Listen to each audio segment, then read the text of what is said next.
নবীর নুরানি চেহারা এত সুন্দর, খানায় কাবার সামনে দাঁড়ায় কোরআন শরীফ পড়ে, নবীজির চেহারার আলোতে কাবা ঘরের দেওয়াল আলোকিত হয়ে গেছে।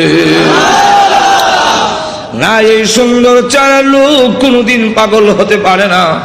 আবার কি জানে পড়ে একটু শুনি, নবীজির কোরআন তেলাওয়াত এত মধুর তেলাওয়াত, শুনি এখন না, এই তেলাওয়াত কোন পাগলের হইতে পারে না।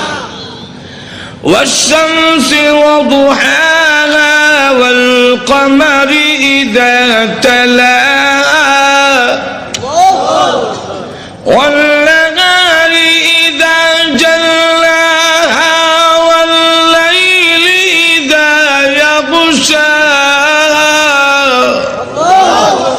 পিছন থেকে তারা কয় এই লোক কোনদিন পাগল হতে পারে না, তিনি আল্লাহর পয়গম্বর, কালিমা পড়ে মুসলমান হয়ে গেছে।